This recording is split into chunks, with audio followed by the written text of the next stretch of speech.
But firstly, welcome to our second part webinar in relation to the new marketplace of COVID-19 for the home building industry. And I'm delighted to be able to welcome one of our two guests. Unfortunately, we've had a very last minute pull out of our second guest, but which is Steve Hearn from McDonald Jones. Unfortunately, Steve's been called into a directors meeting this afternoon and couldn't attend. But I'm delighted to have Jarrod as the CEO of Burbank with us today. Jarrod, welcome.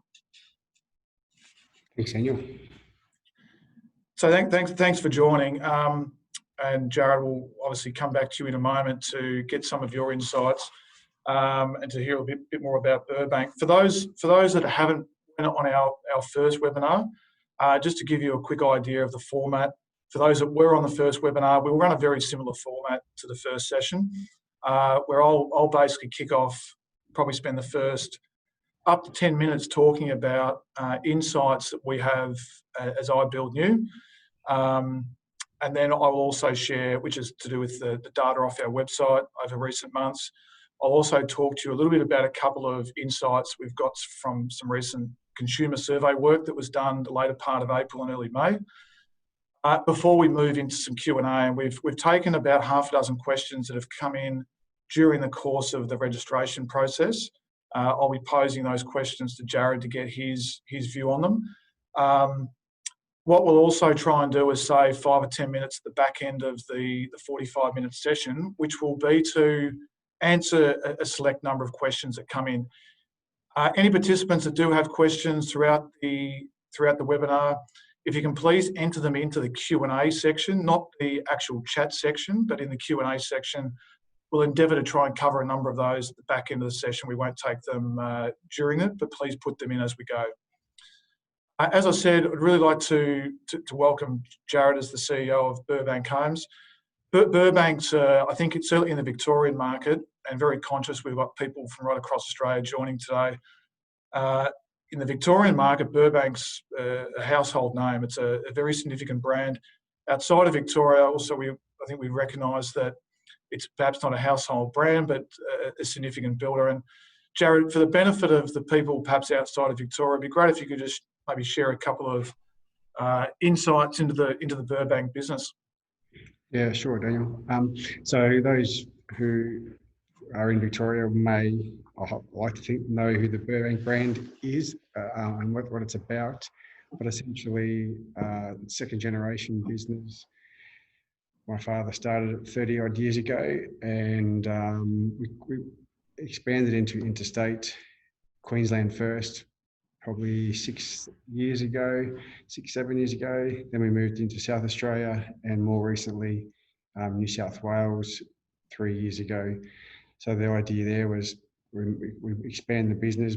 Instead of going regionally in Victoria, we travel 2 hours on a plane, and you can have a hub of a bigger audience to work with. So yeah, we're new in the other states, but expanding rapidly and really focus on that first and second home buyer. And within the group as well, we have other group of companies that's consists of trades and land development. So we get a good insight to what's from both ends of the scale, at the front end with the land and designs and trends that are happening there, through to how trades are working, and so we get good insight that way. So hopefully that all joins together for a good customer service. Thanks, Jarrod. Hopefully that's helpful for people, particularly outside of Victoria, that may be not as familiar with the Burbank business. All right, so let's jump straight into it. I'm going to cover in the next 10 minutes. I will move through these quite quickly. I'm going to talk a little bit about the search traffic and the trends we're seeing on our website. I'm going to talk a bit about engagement on the site, and in particular what we refer to as conversion events. Excuse me. I'll also talk a little bit about display bookings and the trends we're seeing around that online. And I'll also talk to you a bit about the sort of key search regions, and I'll provide a bit of a state-by-state breakdown on that front. In terms of our web traffic, what you can see on this chart is the the dip that we talked about last month that we saw from pretty much the middle of March, we saw a very steady decline over the following 3 or 4 weeks. And then we started to see certainly by the middle of April, we saw quite a strong recovery. Now, over the last month, we've actually seen this real surge in traffic, particularly the last 3 weeks. And probably to no surprise, the last week we've seen extraordinary traffic to the site. And I'm sure that participants on the call are probably seeing that on their own platforms. But our traffic has surged again over the course of the last 5-6 days since the Homebuilder grant was announced, which we'll talk about a little bit later on in the webinar. In terms of this next chart, as I said before, we talk about conversion events on our website. To maybe just explain that a little bit, there's a number of things that we'll measure on the website that include not just inquiry and display home bookings or sales office bookings, but we also track and measure a number of other things to do with downloads of brochures, engagements with live chat on our site, phone calls to our 1-800 number. There's about 3 or 4 other things that we track, and we call them conversion events. Really what they are, in our view, is an indication of buyer intent. And what you can see that's happened over the last couple of months, there was some pretty steady growth in conversion events that were happening on our website during the first part of this year, but we did have a significant dip come March, and that was 100% driven by COVID, particularly from that back half of March. But what you've then seen is April and May, a really strong recovery. In fact, the conversion events that are happening on our site, particularly in the month of May, have kind of hit a new level. And I think that should be taken as we've got what was expected to be quite a depressed market certainly in the mid part of May, if we've seen a market that's bounced back, at least in the short-term sense, and a market that's actually got quite a bit of intent right now. Just moving on to display bookings. This trend is pretty significant, and it's probably no major surprise in some fronts, but on the others, it's an interesting insight. This is a graph that shows the display booking appointments. So as a feature on our site, if a home has a display available on it, a user can book an appointment to go and visit that display. They can pick the date and the time, enter their details, and that is generated as an inquiry for a builder or a developer. What we saw was a bit of a dip that happened in March in terms of the trend that we were already seeing. But since March, the numbers have been quite extraordinary. Basically, display home bookings have quadrupled from the average we saw in 2019. That is a little bit to do with the way the user experience that we create on our site, and we've probably improved that. But I think more so, it's much more to do with the way the market has been educated. And I think builders and developers have done a terrific job in terms of educating the market. The whole real estate industry has played a significant role here, but they've really educated the market about the need to make an appointment, to make a private viewing, and that may be a trend that we continue to see in the future.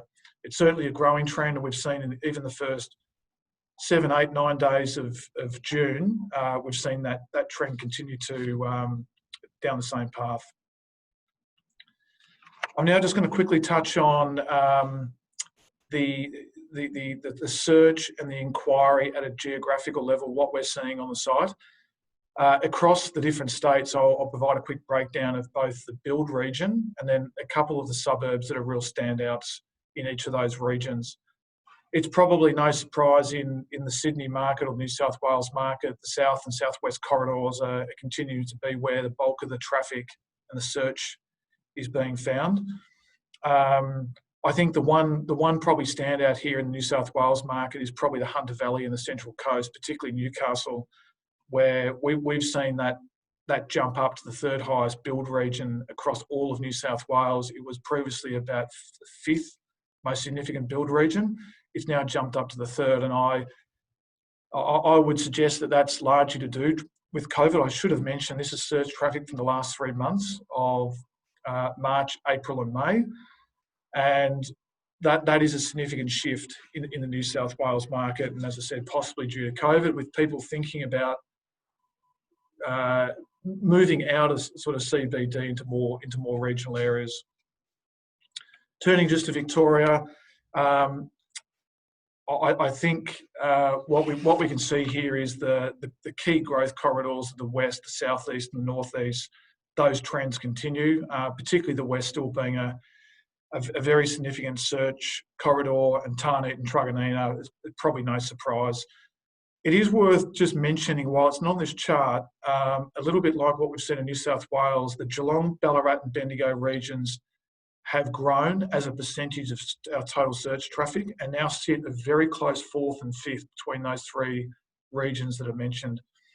So probably for similar reasons, we think buyers are now starting to more actively think about living in regional areas with greater space from a health and lifestyle perspective.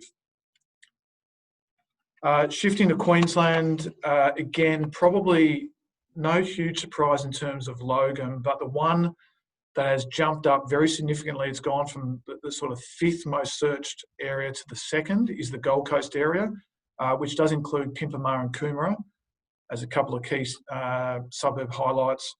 That's probably the one thing to mention there. And again, it's most likely for very similar reasons to what we touched on before in terms of the New South Wales and Victorian trends that we've been seeing. In WA, look, the key growth corridors there, we're not probably seeing any major shift. And the same applies to the South Australian market.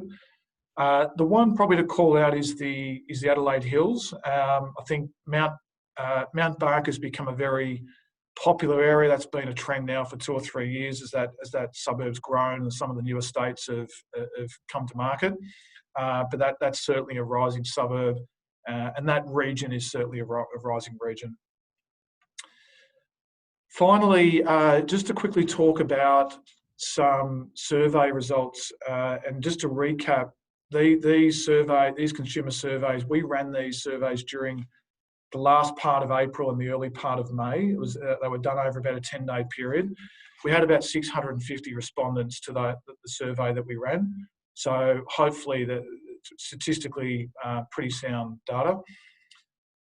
One of the insights, I shared some in the last webinar, but a couple of other insights that we wanted to share. Firstly, this insight is to do with how consumers, in light of COVID, are now researching new homes and builders. And there's probably a few things to highlight here, keeping in mind that a respondent could select more than one option in terms of the way they research homes and builders.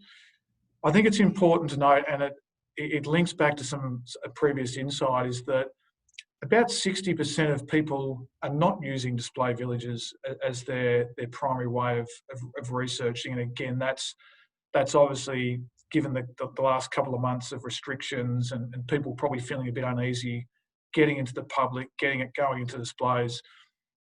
That's probably a trend that will most definitely change. But for that period of time, it's a relatively sort of smaller part we're actually using display villages as a research method. Much more we're using, well, in fact, 2/3 of people are using builder websites, which probably comes as no surprise, but obviously a very important element of your marketing mix to get right, to have a good website, make it a good experience and invest correctly in that. It is also worth saying that virtually all respondents are doing one of two things. They're either using other search portals, of which obviously iBuildNew is one of them, and they're also using independent experts, again, which iBuildNew is one of them. As most people understand with our business, we have a team of phone consultants that provide independent advice to people, and we help guide people through their research phase. So yeah, there's a very big portion of people that are using those two methods as in fact, virtually all people are using one of those two methods as part of their research approach. And look, 1/3 are also using and engaging in virtual tours or other 3D technologies as part of their research. Which brings me to the next insight, just about the use of virtual tours on our website. Again, roughly 1/3 of people are using that as part of their their journey.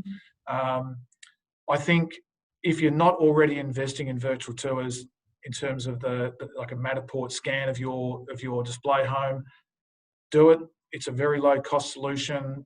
If you need assistance, speak to one of our BDMs. We can help, put you in contact with one of our partners.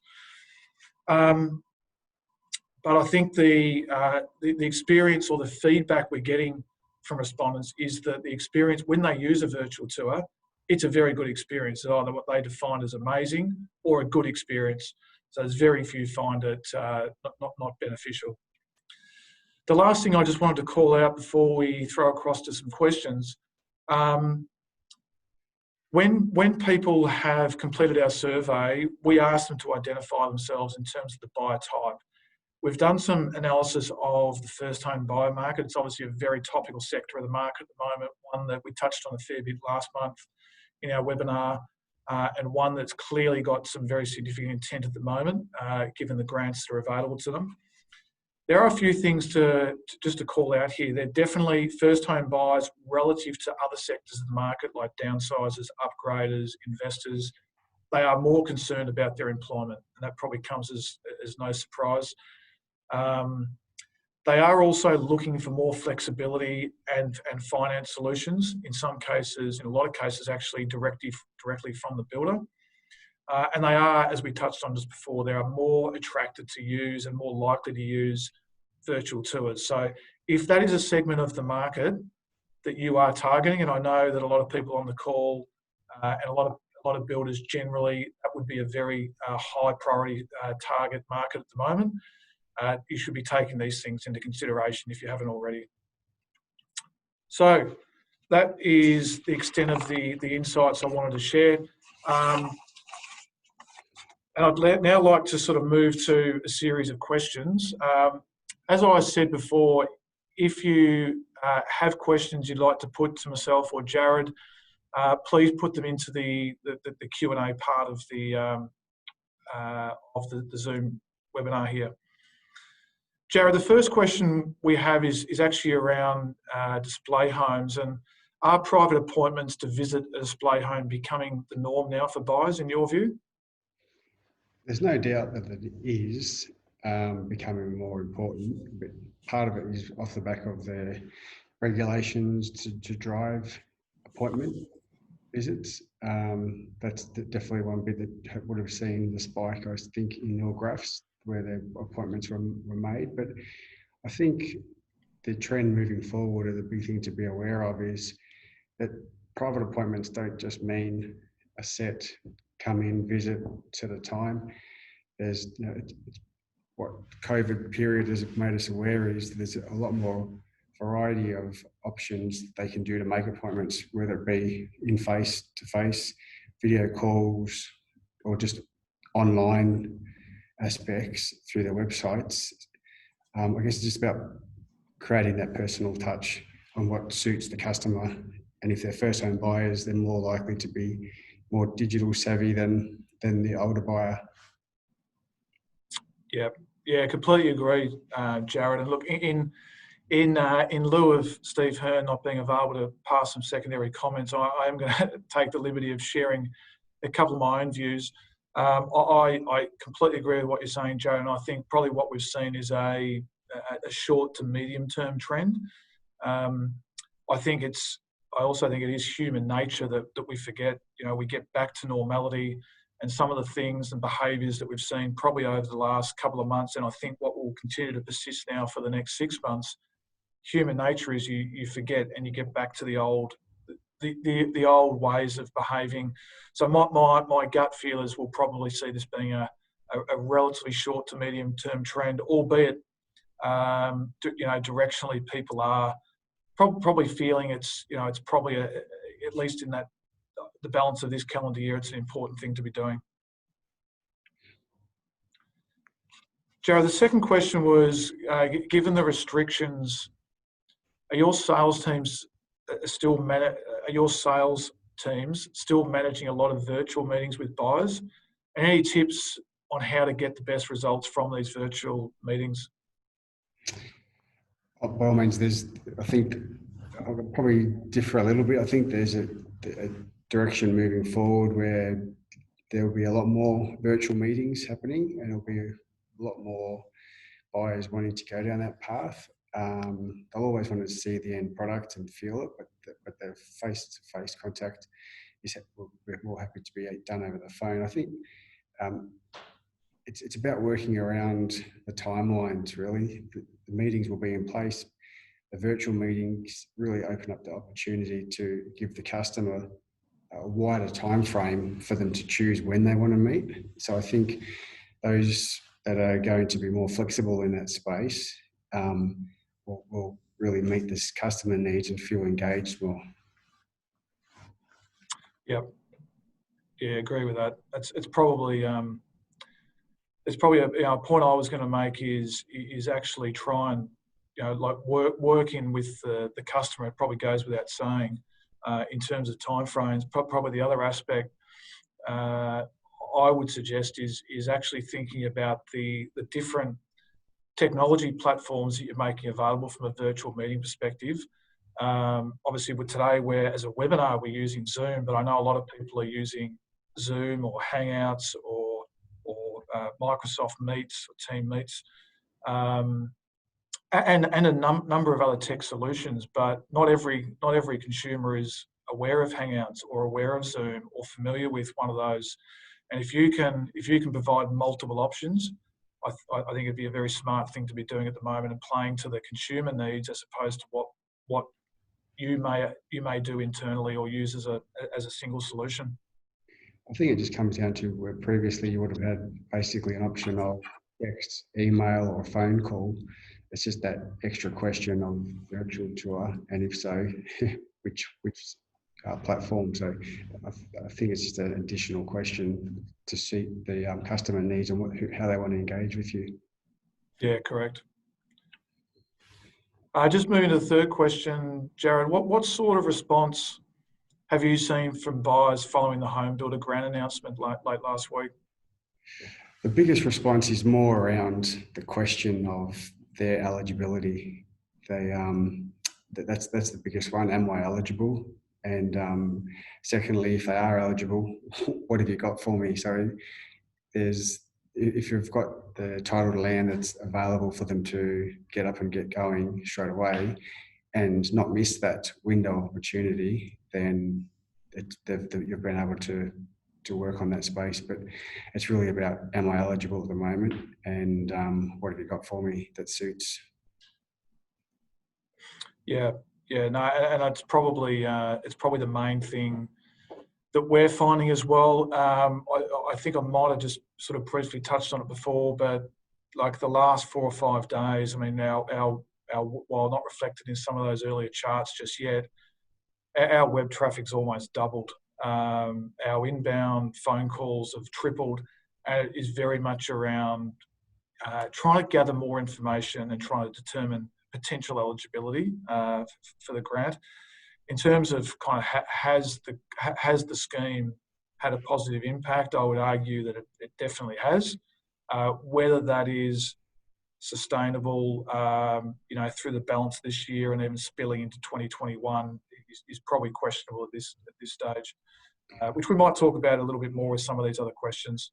Yeah, I think one thing that it's also done is broaden the band of who's inquiring. It's not just suitable to a first home buyer, it's also suitable to others that just want to build a new home. So that's opened up the window of opportunity for builders to have a market that's not just narrow to the first home buyers market, which has helped the numbers overall.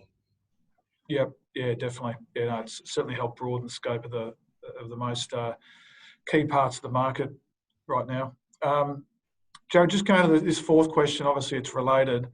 From a government policy perspective, obviously the Homebuilder grant is intended to drive,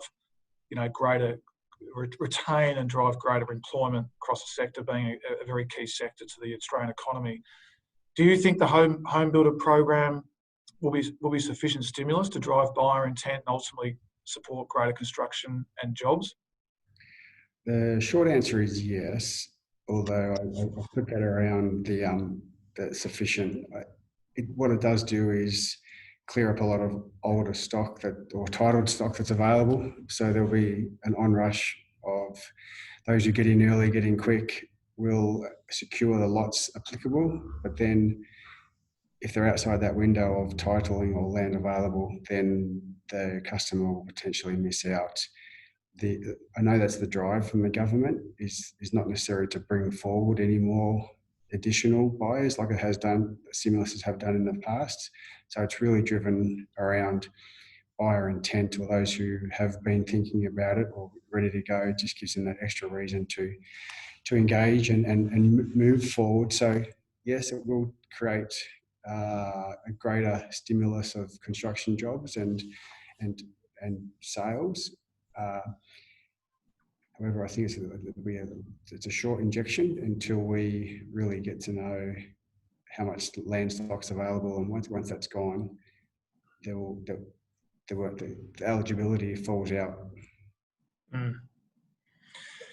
Yeah, certainly. I think in terms of having some short-term impact, it's hard to see it not, and particularly the early signs, that we've already seen in the last 4 or 5 days. It would appear it's having the desired effect, but yeah, whether it's sustainable, I guess my personal view is there's a couple of significant watch points. The first one would be when JobKeeper comes to an end, unless something changes in terms of government policy. When that comes to an end at the end of September, the impact that will have on the broader economy, including the construction sector. And I think the other one, of course, is once this grant period, the Homebuilder grant period, comes to an end at the 31 December, and obviously there's some little sort of knock-on effect as we move into 2021. But as that also comes to an end, I think that's also a major watch point for the sector as well.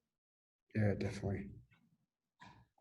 So, Jarrod, the fifth question we had was, what do you make of the 3-month to start construction eligibility rule for the Homebuilder grant, and how are you managing this? So, I think everyone on the call is probably very familiar with it, but obviously, along with some of the other conditions or eligibility conditions to do with incomes, mean testing of income, property value threshold, buyer type or not investor, being owner occupier. There's also this condition around you must sign a contract in the next 7 months between now and 31 December, but the construction must start within 3 months of the contract signing. What are your thoughts on this, and how are you guys managing that? Yeah, for us, I think this is the most important eligibility criteria that really restricts the stimulus being as effective as it could be. I understand that the government, that's a particular reason, is to drive immediate action. There's a lot of sales that could be had on untitled lot that move out into early next year and onwards, and the stimulus is not for that. So it's taking advantage of understanding what land is available and what is coming up, and going down that path and securing as quick as possible. So it is a measured approach. Headline figure of 25, yes, being 25,000, but it's really about stimulating immediate work now. So it's encouraged too, because builders are going to come off quite quickly between now and Christmas because of the lack of sales that have happened over the last 6 months. So it will bring that forward. The good thing as well is it'll also, the developers will have really slowed down their construction of lots. So this will help sell the existing stock that they have and allow them to continue to construct other stages moving forward for the following year, instead of having a list of stocks available that will conflict with new untitled lot coming on stream. So I think it's good for a short-term stimulus, but it is very short in terms of locking in now. So act now, or work with the developers that you can trust the timelines on the title date. It's super important. I mean, there could be a lot of work done, and to no fault of your own, the developer is unable to get the land title in time, which falls out of that 3-month window. So that's the big thing to manage. as well as Mm. the timing of signing the contract is critical. Jarrod, just in terms of from just a build perspective, obviously the land titling is critical in the timing of this eligibility piece. How is Burbank managing, or how are you interpreting the build start? Like what is deemed to be commencement? Is it simply issue of the building permit, or is it temporary fencing needs to be, or is it slab pour? How are you? What's your take on that piece? Yeah, I don't think it's very clearly defined at the moment, but it's essentially you can't just put up a temporary fencing and say I've started. There needs to be some turning of the soil, underworks happening to go into that to be liable for it. Mm. Okay. Hopefully, in the near future, we all get as an industry a bit more clarity on that, and we're not having to make up our own interpretation of it. Let's just jump to the last question before we perhaps try and field a couple of questions that have come in over the last half an hour. What are the lessons learned from COVID so far, and are there any long-term implications from these? I think the biggest lesson learned is around the brand. I think the strong brands will find their way through market noise, and it really shows the dependence on being able to be there and build the home for them. So I think the brand will become more important than ever, and the way we market the brand, the platforms that we use. So that's definitely something that is a strong push for any home builder. The other part is just the way that we work, really. It's the world changed forever in March, in my thoughts. So things like working from home and flexible hours and all those sort of things, which were seen as, yeah, we'll get to one day, they were all in place within a matter of weeks. So it's about having that flexible work environment and suiting that customer flexible arrangement as well. So the two work hand in hand, I think, that make the customer service and the really engagement of between the sales person or the customer really makes it more trusting in the brand that you're building. So, but from a personal level, you just really need to have that flexibility, but plan a routine into that. So there's a mixture of times that where you're working at home, if you call it, on things that need to be had, or when you have your group meetings, come into the office or meet as a team for greater learnings. I don't think the visual virtual reality space is for everyone, but it's for the majority. So I guess the ultimate line is, don't be scared of technology. The younger generation are already using it, and they're our next buyers. So utilise technology as much as possible. Yeah, it's a great response. I mean, there's a number of things you've sort of talked about there in terms of people's working behaviours through the sort of technology they might be using. The need to be office based on a permanent basis versus being having a mix of mobile work from home and office bound. So I couldn't agree more. But I mean, probably the only other thing I would add to that is that I think as a lesson that there are a number of, I think, builders and land developers that have invested very heavily over the last 5 years in not just technology, but also their whole digital presence.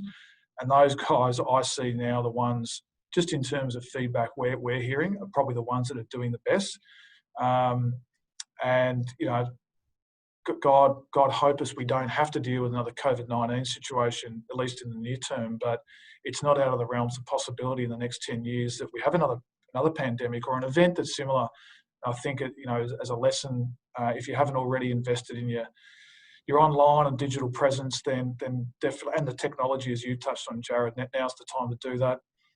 I think the other thing, probably just from an Australian property perspective, is that the fundamentals are still very good for Australian property, and I suspect that Australia as a destination for offshore or immigrants is going to be even stronger than what it was over the last 5 or 10 years, given the way that the Australian, as a country, the Australian marketplace has handled COVID. Just the lack of infection, the lack of deaths, and the way we're sort of now coming out of this from a relaxation perspective. So obviously that's some time away because borders are going to be shut for the near to medium term. But hopefully down the track, I think the Australian economy and the housing sector will really benefit from what's happened over the last couple of months. Agree, but I think there'll be a bit of pain along the way with no immigration for 12, 18 months. So it's going to put a little bit of a dip in the overall numbers. But I totally agree that we're seen as a safe haven, and the international migration that will come post that period will be stronger than ever. Yep. So, Jarrod, how about we just take a couple of questions that have come in? We've got about 7 minutes left before we bring the webinar to a close. I have one question here, which it's specific to Burbank, which we should be great with you on the call to try and address you. But Burbank, not long ago, launched My Place, the 3D solution that you've brought to market, which obviously was extremely timely with COVID. How's the take-up been so far? Any sort of data around demographics that are perhaps engaging with and interacting with the My Place 3D solution? Yeah, so we were going to launch that come July, so next month. But having said the COVID scenario that arose, we decided to wind it back a little bit and launch it as it is, as you'll see on our website today. So it's called My Place 3D. And the great thing about that is it's really allowed customers to change the floor plan and get to see the difference, change colours, change options, so change kitchen layouts, and really see how the home looks and feels, as opposed to a set virtual reality, which is in place now, which is a photography of a display. So we will build on that a lot more as we move forward. But the angle behind it all, which is the most important, is just allows the customer to have that flexibility on changing what the home looks like, and with different options. So they really get to see a variety of options that floor plan has, or if there's different room layouts that they like, and then colours. So it's allowing them flexibility to really see what it feels, as opposed to the 2D perspective or a set and forget angle, which most VR tools are at the moment. So we'll build on that moving forward. Demographics wise, that are interacting with it, it's all ages, which is very surprising. We thought it was going to target more of the younger generation, but it's quite user friendly once you get the hang of it. So we've found that the majority of customers have been playing with it and really utilising it a lot. So it's exceeded our expectations on who's using it, and it just shows the interactiveness is what people are looking for in the software. Yeah, look, Jarrod, congratulations too on firstly investing in it in the first place and doing it in a different way. I think there's obviously a lot of people in the industry that have been toying with the idea, they've been dipping their toe in the water, but Burbank's clearly leading the market here on a number of fronts. So congratulations on that. Hopefully it'll be a good long-term investment as well. We're confident it's the way of the future. It's just about transitioning from where we are. It'll never replace display homes. There will always be display homes. We're just reaching that customer in their home. So, yep. Let's try and do one or two more questions. We've got one here, which is very specific to Homebuilder. Have you seen many clients wanting to cancel and reissue contracts and have them dated after June 4? there's always going to be an element that people try that. Got to be, there has to be good reasons for it, and there's legalities behind it as well. So that's a one that each builder will have complications with to handle. And I think every builder is going to deal with it as best they can. But really, we just need to be careful on how you go about it and do it in the right way if there's a genuine reason for it. Yeah. I don't have much more to add to that one for obvious reasons. Another question we've got here is to do with sort of the perception around the $25,000 home builder grant, and that the perception that many people have that if they qualify for the grant, they will also qualify for a loan without the understanding of the need to be able to demonstrate genuine savings and serviceability. Any thoughts on kind of how you or how the industry should be dealing with that perception that might now be emerging? I guess that's a big part of doing a sale in the first place. You need to qualify the customer. They need to, and as part of that, have their finance checked with a finance broker or another company that really qualifies them. That's going to be a big problem if it's not. If you don't set the expectations right in the first place, you need to have that up front and really check that that's the case. Whether the grant's included or not, the banks are always going to be looking at that in big scrutiny. The last 18 months, 2 years, that the whole world has changed. So I don't think that's going to be any different.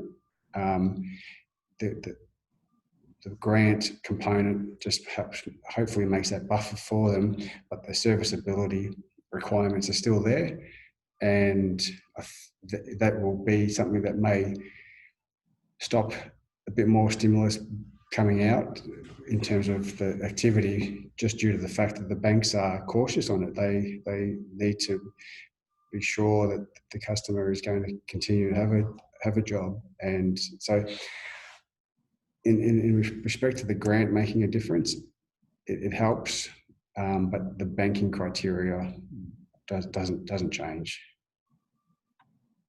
Yeah, exactly. I mean, I think ultimately that comes down to the very front end of the process when a consultant or a person first fielding the inquiry is obviously educating and qualifying the buyer at that stage. It is one of the things probably worth mentioning from an iBuildNew perspective.